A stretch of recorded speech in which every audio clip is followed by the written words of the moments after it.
क्या हुआ? मौत को इतना नजदीक देखने से पांव कांपने लगे। एसीपी आज तक अपनी मौत को अपनी हथेली पर लेकर ही चला है, समझे? मौत से कभी डरा नहीं है वो। इतनी बड़ी बड़ी बातें हैं, अब बातों का वक्त नहीं है, अब एक्शन का वक्त है। कूदो एसीपी, छलांग लगाओ। 1 मिनट, लेकिन तुम पर कैसे विश्वास कर सकता हूं कि मेरे कूदने के बाद तुम इन तीनों को छोड़ दोगे? तुम्हारे पास और कोई चारा भी नहीं, कूदो एसीपी।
ये शो देखते वक्त तो पेट के दर्द की दवा साथ में रखनी चाहिए।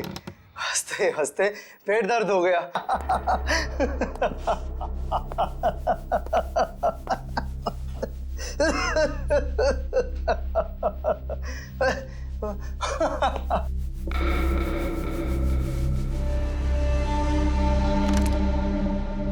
कौन है ये? प्रमोद, कौन है ये? बहुत खुशकिस्मत हो तुम। मौत से कुछ पल पहले इतनी हंसी और इतनी खुशी हर किसी को नसीब नहीं होती। कौन हो तुम? अंदर कैसे आए? मौत को अंदर आने के लिए किसी न्योते की जरूरत नहीं पड़ती है।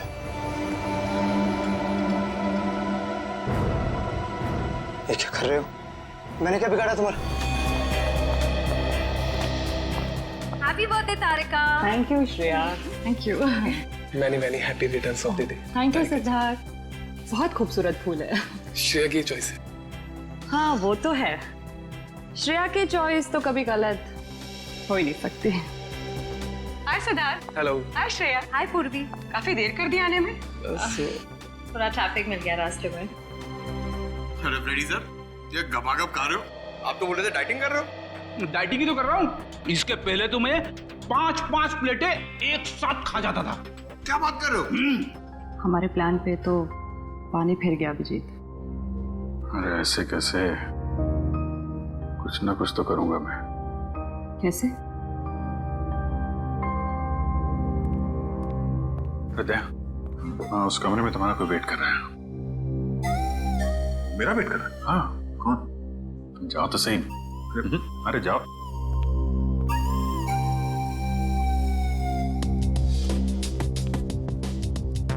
हे सिद्धार्थ, वो तुम्हें मेरी जासूसी नॉवेल्स की कलेक्शन देखनी थी ना? चलो दिखाती हूँ। चलो श्री। अरे कभी तो श्रेया को अकेले छोड़ो। ऐसी कोई बात नहीं है ना? चलो। इट्स ओके सिद्धार्थ, जाओ तो। चलो।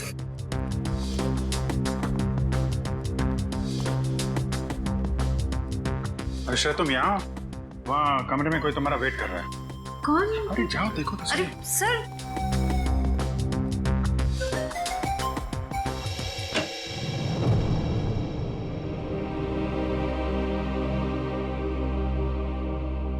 श्रेया, अच्छा किया तुम सिद्धार्थ को अपने साथ यहाँ ले आई। I am very sorry. उस दिन मैंने आपके साथ बहुत बुरा बिहेव किया था।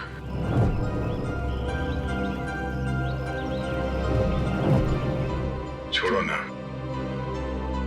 मैं भूल गया हूँ, तुम भी भूल जाओ। काश भूल पाना इतना आसान होता। जिंदगी कितनी सिंपल हो जाती है। श्रेया, ये यादें ही तो है जो उदास दिलों को जिंदगी जीने का हौसला देती है। अगर यादें ही ना हो तो जिंदगी कितनी बोरिंग हो जाएगी। तो क्या तुमने सिद्धार्थ से शादी करने का फैसला कर लिया? मेरा दिल कुछ और कह रहा है, दिमाग कुछ और।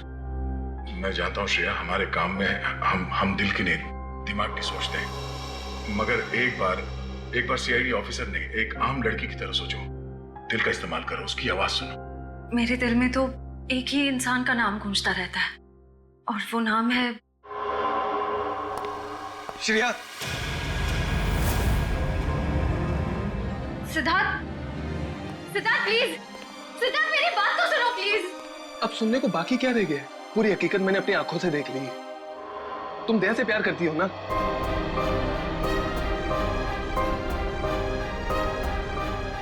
सिद्धार्थ, मैं इस बारे में तुमसे बात करने वाली थी। क्यों नहीं? सिद्धार्थ, काम इतना होता है, मौका ही नहीं मिला मुझे। मौका नहीं मिला? I just can't believe I heard that. Siddharth please मेरी बात तो सुनो।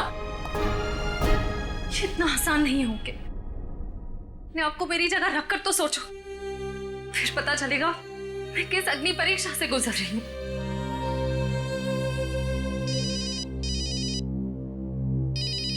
हेलो, कौन? सर, दोनों पति पत्नी थे, प्रमोद और शांति। सर, हमने कभी सपने में भी नहीं सोचा था कि हमारे होटल में ऐसा कुछ होगा। एक मिनट, आप बाहर खड़े रहिए।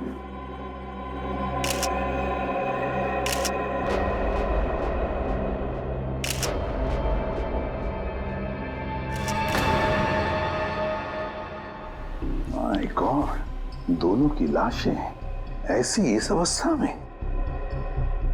सर, इतने सारे केस सॉल्व किए, लेकिन इस तरह का केस कभी नहीं देखा। सर, लगता है ये दोनों खूनी से विनती कर रहे थे कि वो इन्हें छोड़ दे, मगर खूनी ने जरा भी दया नहीं दिखाई। नहीं फ्रेडी, लगता है खूनी ने पहले इन दोनों को मारा और फिर यहाँ लाकर बिठा दिया, हाथ पैर बांध दिए। जिस तरह से इन दोनों को बिठाया कुर्सी में, लगता है खूनी हमसे कुछ कहना चाहता है। क्या हुआ? सर, इसकी सांसें चल रही है, जिंदा ही। प्रमोद जिंदा है? तो जल्दी से इसे हॉस्पिटल ले जाओ, इसका जिंदा रहना बहुत जरूरी है। संभाल के, चलो। आजा।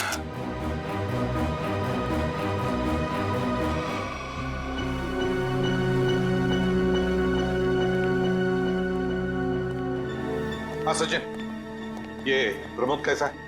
सर, डॉक्टर ने ऑपरेशन शुरू कर दिया है, थोड़ी देर में पता चल जाएगा सर। लगता है सचिन, ये खूनी शांति को ही मारने आया था, प्रमोद को नहीं। देखो ना, उसने प्रमोद पर सिर्फ एक ही वार किया और फिर देखा तक नहीं कि वो जिंदा है या मर गया।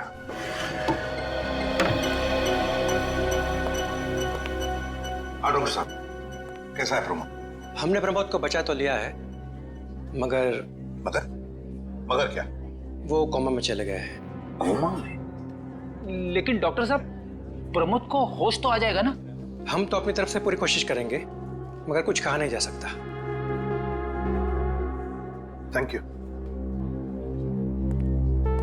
कुछ भी हो, प्रमोद होश में आना ही चाहिए। खूनी को सिर्फ प्रमोद ने ही देखा है। डॉक्टर साहब, शांति की लाश से कुछ पता चला? दया, मौत की वजह तो तुम लोगों को क्राइम स्पॉट पे ही पता चल गई होगी। पेट पर चाकू के इतने सारे घाव हैं, उसी की वजह से मौत होगी बेचारे की। हाँ, वो तो हमें पता चल गया था। उसके अलावा कुछ और? हाँ, एक खास बात, 2 महीने पहले इसका किडनी का ऑपरेशन हुआ था।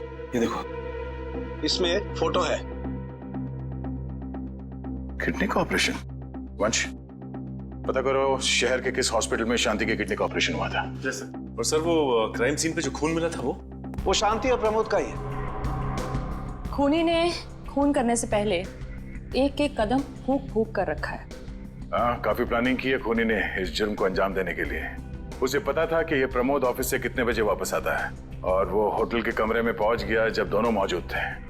पर सर, अगर उसका मकसद शांति को ही मारना था, तो वो तो प्रमोद के आने से पहले ही जुर्म को अंजाम देकर वहां से फरार हो सकता था। हाँ, ये बात तो है। मुझे लगता है खूनी ने प्रमोद के ऊपर सिर्फ एक ही बार वार किया, और वो इसलिए क्योंकि वो चाहता था कि वो कोमा में पहुंच जाए और जिंदा लाश बन जाए। सर, लगता है ये खूनी कोई एक्सपर्ट है, जो अच्छी तरह से जानता था कि वार कहां पे करना है। सर वो एक्सपर्ट नहीं, मुझे तो सरफिरा लगता है। वरना मारने के बाद इन्हें प्रार्थना की पोजीशन में क्यों बैठा था? कोई तो गहरा कारण है सबके पीछे जो इस खूनी के अतीत से जुड़ा हुआ है। क्या प्रमोद की बीवी का खून हो गया और प्रमोद कोमा में है? जी हाँ। खैर अब ये बताइए कि पिछले कुछ दिनों से प्रमोद का स्वभाव कैसा था? क्या वो डरा डरा रहता था या कुछ और अजीब बात? नहीं, ऐसा तो कुछ नहीं था। पर हाँ सर, मैंने उनको काम में बहुत सारी गलतियां करते देखा। साफ साफ बताइए, प्रमोद किस तरह की गलतियां कर रहा था? बेसिक अकाउंटिंग की गलतियां। मुझे तो हैरानी हो रही थी कि इतने काबिल और इतने क्वालिफाइड इंसान ऐसे बच्चों वाली गलतियां कैसे कर सकता है कोई। वो तो अच्छा हुआ कि मैंने उनकी गलती देख ली, वरना पूरी अकाउंट शीट खराब हो जाती। सर मुझे तो लगता है उन्हें काम आता ही नहीं था। ऐसा कैसे हो सकता है? वो जिस कंपनी से आए थे वो तो बहुत बड़ी कंपनी थी, और कोई भी बड़ी कंपनी किसी ऐसे आदमी को अपने यहाँ नौकरी पर क्यों रखेगी जिसे उसका काम ही नहीं आता हो? अब तो इस प्रमोद की सारी कुंडली निकालनी पड़ेगी। ये पति पत्नी प्रमोद और शांति एक नंबर के धोखेबाज थे। इनके सारे सर्टिफिकेट्स और डॉक्यूमेंट्स नकली हैं। स्कूल और कॉलेज हर जगह के। ऐसी क्या वजह हो सकती है जिस वजह से 420 करके ये उस फाइनेंस कंपनी में काम कर रहा था? ये इस प्रमोद को वहाँ काम करके क्या फायदा हो सकता है? इस सवाल का जवाब तो उसी वजह से जुड़ा है निखिल, जिसकी वजह से इस प्रमोद की हत्या की गई। पर वजह जो भी हो, उस वजह का पता तो सीआईडी निकाल ही लेगी। लेकिन सर, हो सकता है इन दोनों का नाम भी नकली हो सकता है। ऐसा भी हो सकता है कि ये दोनों असली प्रमोद और शांति हो ही ना, बल्कि कोई बहरूपिये हों जिन्होंने उन दोनों की जगह ले ली हो सकता है। एक सेकंड। हेलो, हाँ बोल रहा हूँ। हाँ, कौन सा hospital? Okay, thank you so much. क्या हुआ निखिल? हमारा अंदाजा सही निकला। 2 महीने पहले पुणे की मोती हॉस्पिटल में इस प्रमोद की पत्नी का एक ऑपरेशन हुआ था। वहाँ प्रमोद की पत्नी का नाम शांति नहीं बल्कि विनीता लिखा हुआ है। विनीता? मोती हॉस्पिटल, पुणे।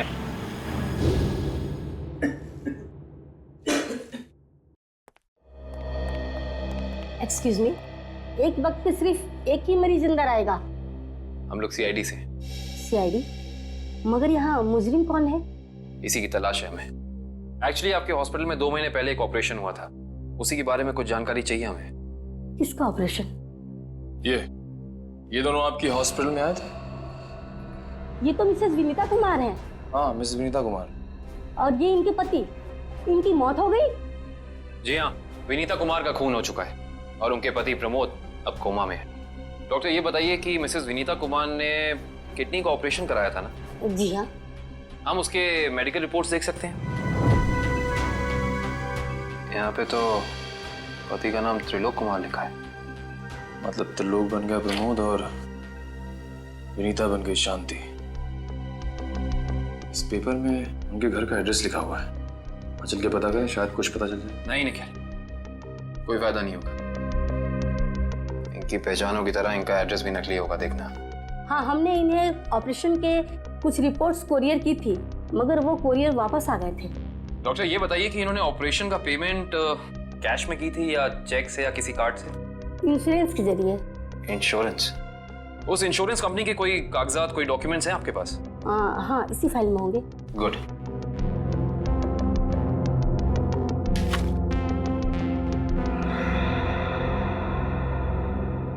बिज हेल्थ इंश्योरेंस। अंकित, सभी अकाउंट्स और सभी खाते अच्छी तरह से बंद हो जाने चाहिए। कल शाम 5 बजे तक ऑडिटर आ जाएगा। हो जाएगा सर। कभी सपने में भी नहीं सोचा था कि हमारी कंपनी का अंत इतना बुरा होगा। ये किस अंत की बात कर रहे हैं आप लोग? जरा विस्तार से समझाइए। अगर आप अपने पैसे वापस लेने आए हैं तो भूल जाइए, क्योंकि जब तक अदालत अपना फैसला नहीं सुना देती तब तक हम किसी के रुपए वापस नहीं कर पाएंगे। पैसे वापस लेने नहीं, इंसाफ करने आए हैं हम लोग सीआईडी से। ओह, तो हमारी शिकायत सीआईडी वालों तक भी पहुंच गई है। शिकायत?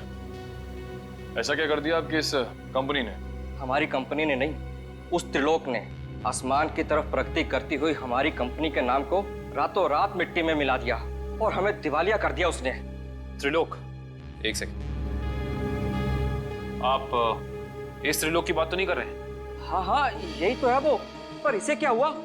किसी ने इसकी जान लेने की कोशिश की है। फिलहाल ये कोमा में। ये तो होना ही था, इतने लोगों को जो धोखा दिया इसने। किस धोखे की बात कर रहे हैं? हमारी कंपनी के क्लाइंट्स को झूठे सपने दिखाकर कहा कि सबके पैसे एक ही महीने में 2 गुना कर दूंगा, पर सबके पैसे बटोरकर 9 तो 11 हो गया वो। और क्लाइंट हमारी कंपनी से पैसे वापस मांग रहे हैं। बैंकक्रप्ट हो गया। इतने सालों से कंपनी की बनी बनाई इज्जत मिट्टी में मिल गई। खोए हुए पैसे और खोई हुई इज्जत तो फिर से कमाई जा सकती है, पर खोई हुई जान तो वापस नहीं आ सकती ना। क्या त्रिलोक ने किसी की जान भी ली है? हाँ, हमारी कंपनी के सीईओ अनुज जी, जो कि सदमे को बर्दाश्त नहीं कर पाए और दिल का दौरा पड़ने से उनकी मौत हो गई। कहीं ये सारा हमला अनुज जी का कोई करीबी तो नहीं कर रहा है? अनुज जी की मौत का बदला लेने के लिए हो सकता है। अनुज जी के परिवार में कौन कौन है? उनकी पत्नी सुधा, जो कि अभी सदमे में है, और उनका बेटा विक्की। विक्की? इस विक्की का फोन नंबर दीजिए जरा। विक्की के फोन का सिग्नल यहीं आसपास बता रहा है। हो गई। अच्छा, अभी भी मागाधीर रोड की तरफ मुड़ा है। मागाधीर?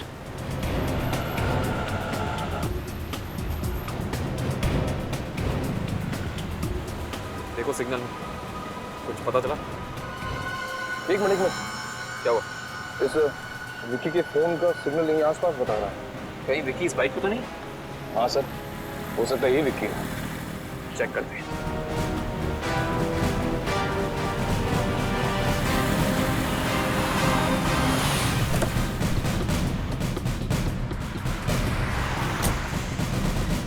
सुनो भाई साहब, तुम ही विक्की हो?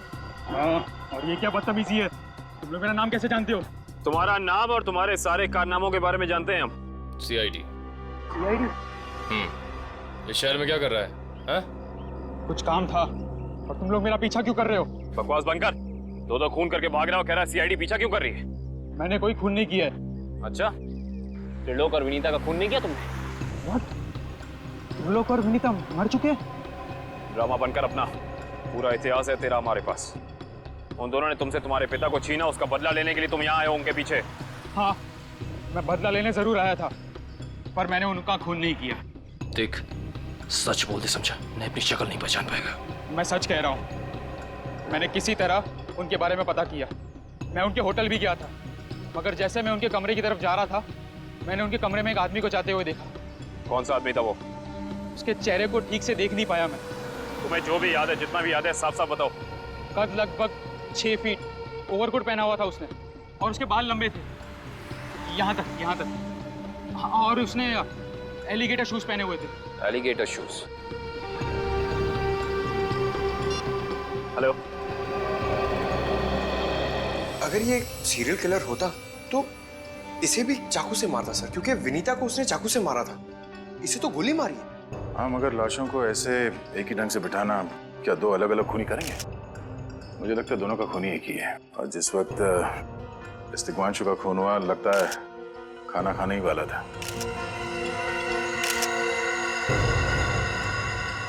तो यहाँ पे दूसरी प्लेट भी पड़ी है। कहीं ऐसा तो नहीं कि ये दिग्वांशु की बीवी के लिए थी? मैम सब तो 1 हफ्ते के लिए गाँव गई हुई है, 1 हफ्ते के बाद लौटेगी। तो क्या घर में कोई और आदमी था जिसके लिए दिग्वांशु ने एक और प्लेट में खाना डाला? नहीं साहब। अच्छा, जब तुम घर वापस आए उस वक्त ये दरवाजा खुला था या बंद था? नहीं साहब, बंद था। तो फिर तुम घर के अंदर कैसे आए? साहब ने एक चाबी मेरे पास भी दे रखी है। तो जो कोई भी था, ऐसा लगता है कि दिग्वांशु उस आदमी को जानता था। एक काम करो सचिन, पंकज, घर की अच्छी तरह से तलाशी लो, देखो कुछ मिलता है क्या।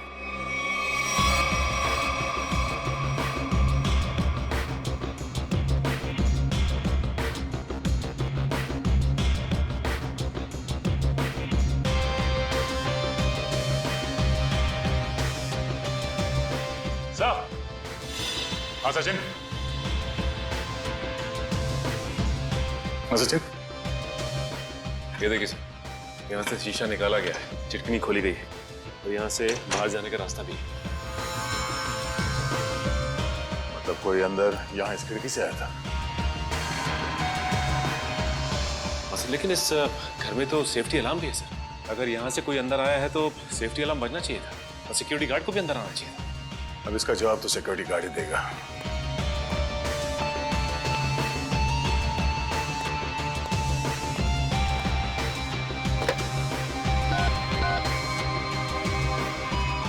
Hello security. अच्छा, आज दोपहर को दिग्मांशु जी के घर से अलार्म बजा था? तो फिर आप चेक करने के लिए उनके घर पे क्यों नहीं आए? ओ आई सी, पिछले हफ्ते भी। Thank you.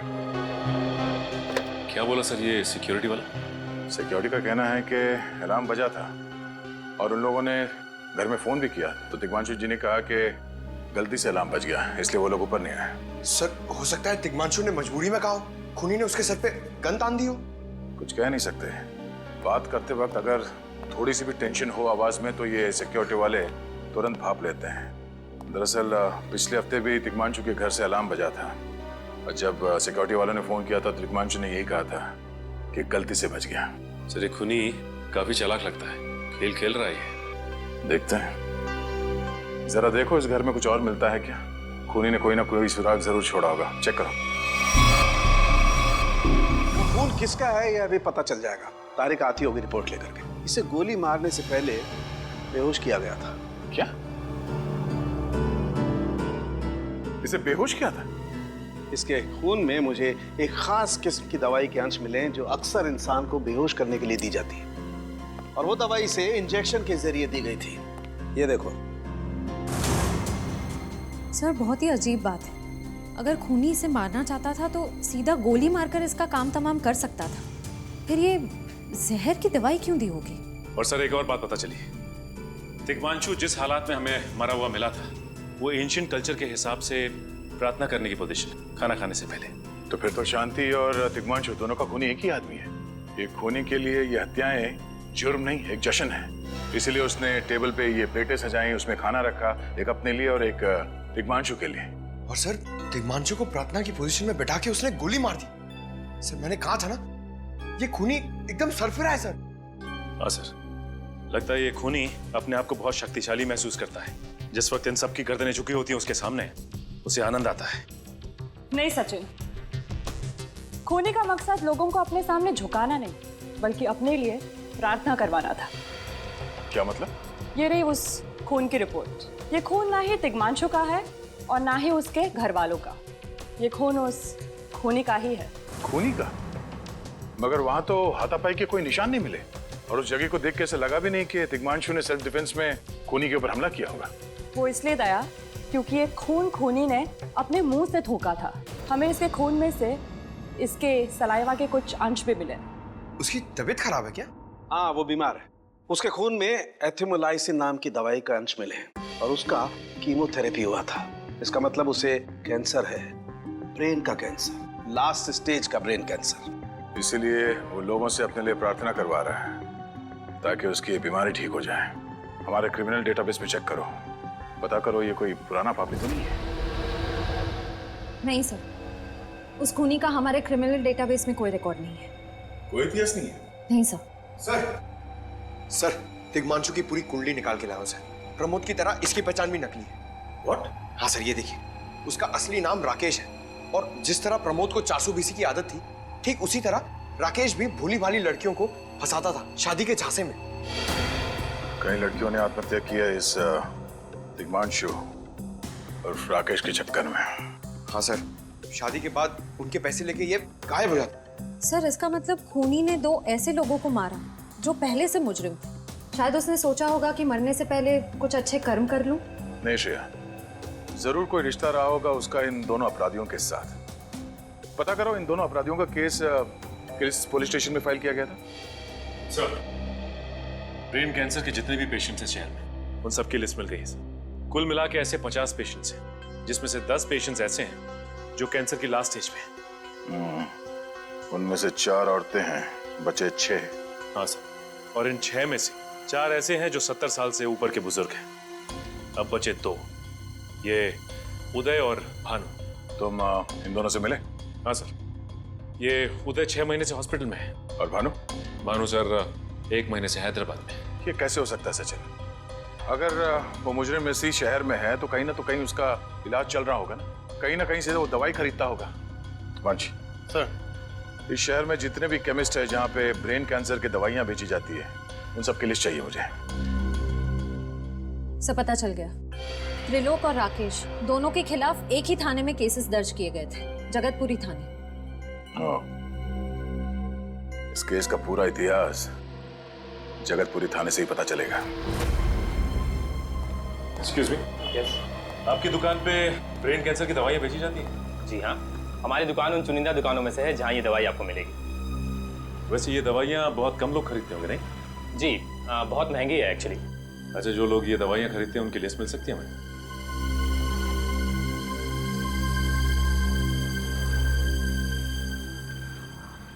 ये रही वो list.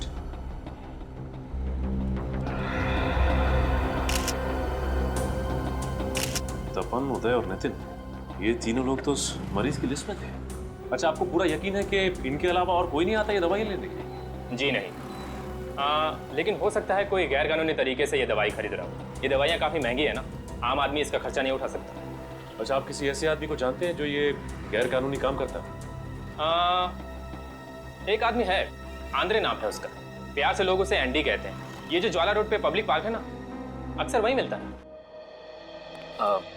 Constable Sunil. Yes sir. आप सीआईडी से ही हैं ना? हाँ, हमारी बात शायद आप ही से हुई थी। साहब बताइए, कांस्टेबल सुनील आपके लिए क्या कर सकता है? सुनील जी, हाल फिलहाल में इस रिकॉर्ड रूम में कोई चोरी वगैरह हुई थी क्या? चोरी नहीं तो सर, अब यहाँ वाला कोई चोरी कैसे करेगा? सुनील, फिर आप एक हेल्प कर सकते हैं हमारी। हमें 2 मुजरिमों की फाइल चाहिए। एक का नाम है त्रिलोक कुमार और दूसरे का राकेश भिवेन। एक मिनट सर, क्या नाम बोले? राकेश? राकेश भिवेन।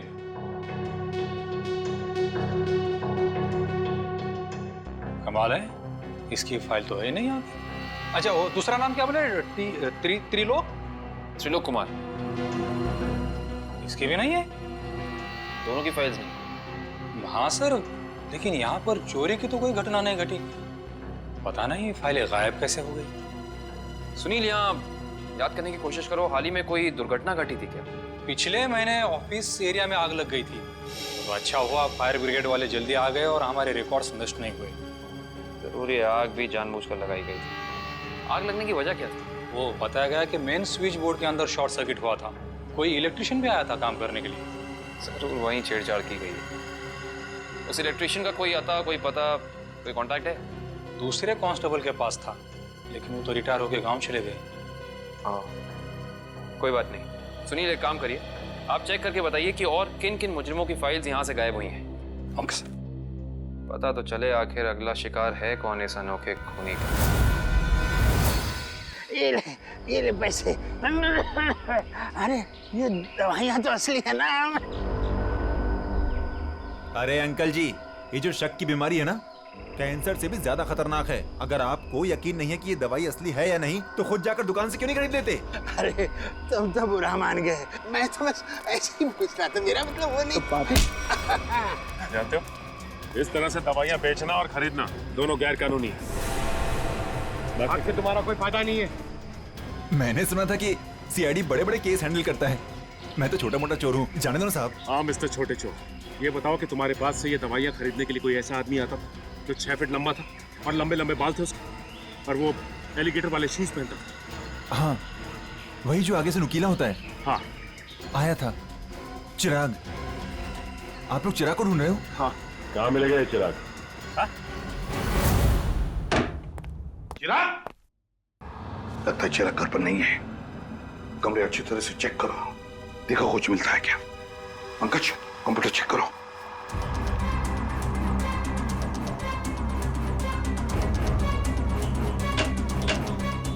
सर, ये देखिए, पूरी अलमारी गन्स और चाकू से भर रखी इस चिराग ने। My God.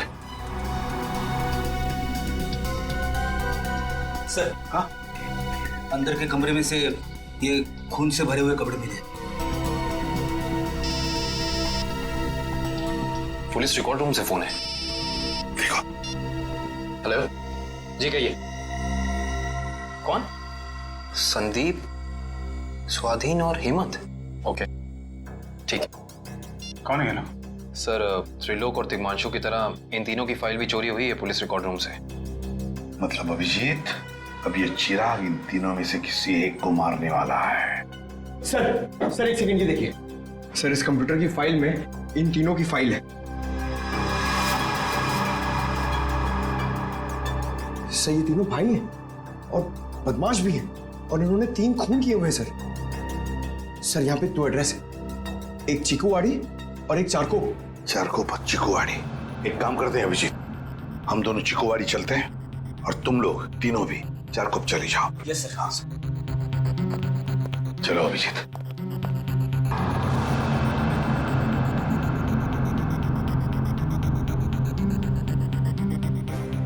क्या हुआ सर? अभिजीत ये पेन, ये मेरा पेन है अभिजीत। आपका पेन? यहाँ पे कैसे सर? ये पेन मैंने जग्गा को दिया था, जग्गा को। जग्गा सर? वो आपका खबरी? हाँ अभिजीत, मेरा खबरी। मगर जग्गा तो मर चुका है सर। हाँ अभिजीत तो मर चुका है, लेकिन जिस खून में तलाशी करने में मदद की थी जग्गा ने हमारी, उस वक्त वो खून भी इसी तरह हो रहे जैसे आज हो रहे हैं। खून करने के बाद लोगों को प्रार्थना की पोजीशन में रखा जाता है। चलते हैं सर। नहीं अभिजीत, क्योंकि अभिजीत जिस तरह से वो खून किए जा रहा है, लगता है मुझे संदेशा भेज रहा है, तो मुझे मिलना चाहता है अकेले में।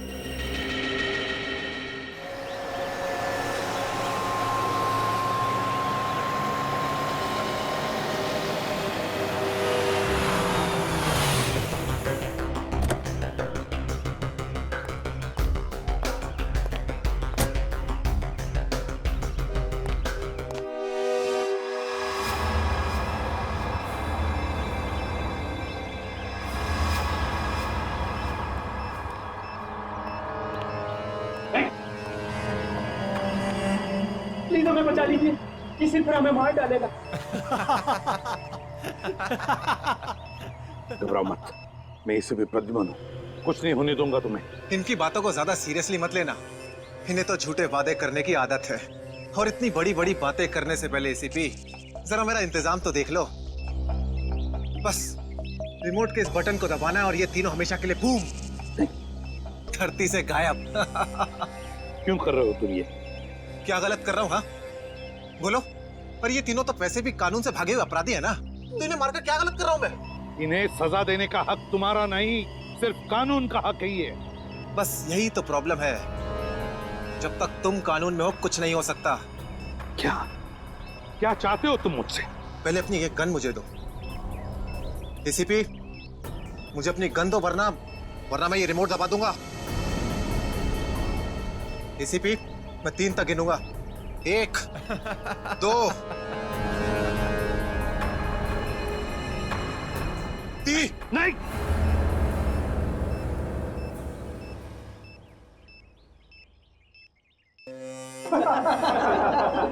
बहुत अच्छे, बहुत अच्छे। तो तुम जानना चाहते थे ना कि मैं तुमसे नफरत क्यों करता हूँ? हाँ। जग्गा खबरी का नाम ध्यान है? याद है मुझे। मैं उन्हीं का बेटा हूँ। पता चल चुका था मुझे। एसीपी तुमने मेरे पिताजी से वादा किया था ना कि तुम उनका बाल भी बाका नहीं होने दोगे, फिर क्यों नहीं बचा सके उन्हें? बोलो। देखो चिराग, तुम्हारे पिताजी की मौत का बोझ आज भी मेरे दिल पर है। बंद करो ये तुम्हारा नाटक। उस वक्त कहाँ थे तुम जब मेरे पिताजी की मौत के बाद मैं और मेरी माँ दर दर की ठोकरें खा रही थी? खाने के पैसे तक नहीं थे हमारे पास। तो तुम मेरे पास चले आते, मैं कुछ मदद कर सकता था तुम्हारी। क्या कर लेते तुम? हाँ, सिवाय झूठे वादों के। तुम्हें पता है एसीपी, मुझे कैंसर है, आखिरी स्टेज, और ये इसीलिए क्योंकि मेरी माँ के पास पैसे नहीं थे मेरे इलाज के लिए। मैं तुम्हारा दुख समझ सकता हूँ चिराग, तुम्हारी तकलीफ समझ सकता हूँ, मगर इन तीनों ने क्या बिगाड़ा है तुम्हारा? तुम इन तीनों की जान बचाना चाहते हो? हाँ। तो तुम्हें अपनी बलि देनी होगी। क्या मतलब? मतलब तुम इस बिल्डिंग से छलांग लगानी होगी, ताकि फिर कोई जग्गा खबरी सीआईडी का शिकार ना बने।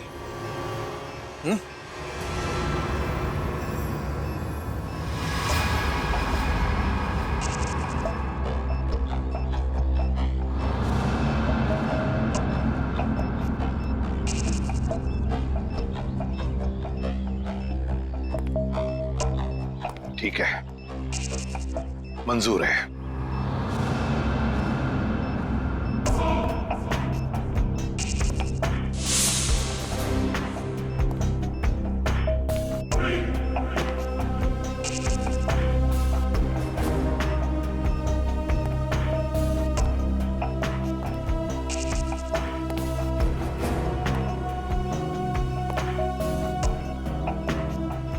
चढ़ो एसीपी, चढ़ो।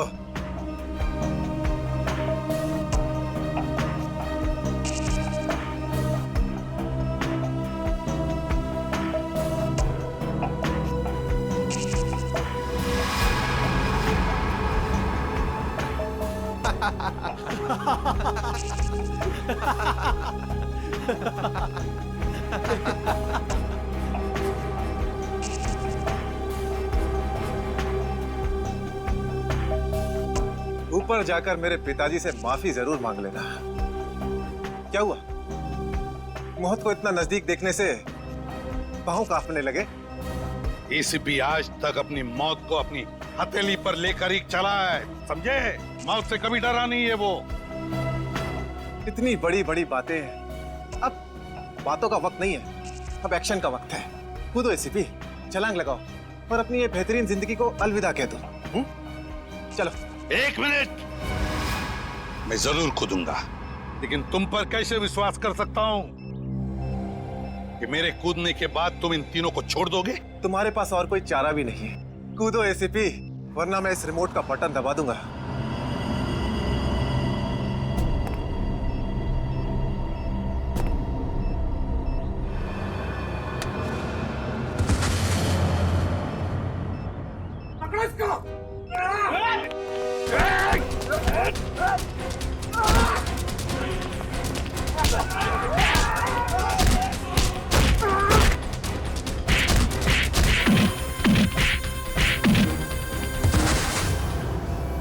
बस मिस्टर चिराग, बहुत चला लिया न्याय की अदालत।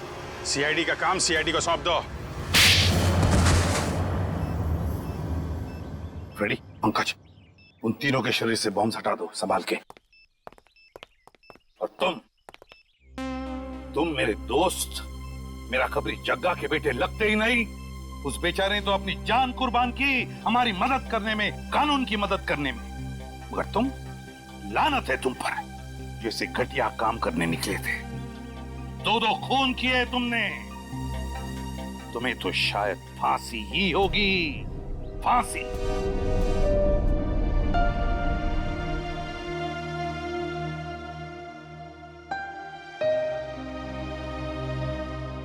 बड़े बुजुर्ग कह गए कि अगर कोई चिंता सताए तो उस चिंता को अपने कलेजे के अंदर अंगार बनने नहीं देना चाहिए। कलेजा चल जाता है। मुझे कोई चिंता नहीं सता रही है। In fact I think I am the luckiest girl in the world right now. CID में सब मेरे काम से खुश हैं। मेरे पास तुम दोनों जैसे दोस्त हैं। मेरी शादी होने वाली है। एक लड़की को और क्या चाहिए होता है? शायद प्यार। प्यार भी तो है ना मेरे पास। मम्मी पापा का प्यार, दोस्तों का प्यार और सिद्धार्थ का प्यार। जुबान की बात दिल से मेल नहीं खा रही है श्रेया। मतलब ये कि दिल की बात जुबान पे लाने का वक्त आ गया है श्रेया। वो श्रेया कहाँ गई? हाँ, जो अपने सारे डिसीजंस खुद लेती थी, जिससे पता था कि उसको अपनी जिंदगी में क्या चाहिए। हाँ श्रेया, अब वक्त आ गया है। तुम्हें किसी एक को चुनना ही होगा। और अगर तुमने एक स्ट्रॉन्ग डिसीजन नहीं लिया ना, तो उसका असर तुम्हारी जिंदगी पर नहीं, बाकी 2 जिंदगियों पर भी पड़ेगा। मैं क्या डिसीजन लूं? किसे चुनूं? उस इंसान को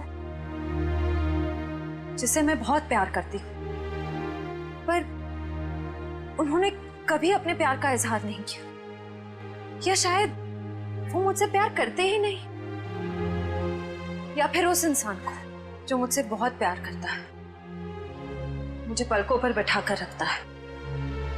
मगर यहाँ पे इम्पोर्टेंट सवाल ये है कि तुम किससे प्यार करती हो? नहीं तारिका, यहाँ ये बात इम्पोर्टेंट है कि अब मैं पीछे नहीं हट सकती। मेरे किसी भी डिसीजन से ना सिर्फ सिद्धार्थ को, बल्कि उसकी और मेरी फैमिली को बहुत दुख होगा। बच्चों जैसी बातें मत करो श्रेया। हर माँ बाप चाहते हैं कि उनके बच्चे को जिंदगी की हर खुशी मिले। तुम सिद्धार्थ के साथ खुश नहीं रह पाई तो क्या अंकल आंटी खुश रह पाएंगे? और अगर तुम खुश नहीं रही तो क्या सिद्धार्थ खुश रह पाएगा? तुम्हारा एक कदम श्रेया बहुत सारी जिंदगियों को अफेक्ट करेगा। तुम बस दिल से काम लो। देखो, दिल हमेशा सही रास्ता दिखाता है। ठीक है, अब से मैं अपने दिल की बात सुनूंगी। अगर मैं किसी भी कदम पर कमजोर पड़ जाऊं तो तुम दोनों को मुझे सही रास्ता दिखाना होगा।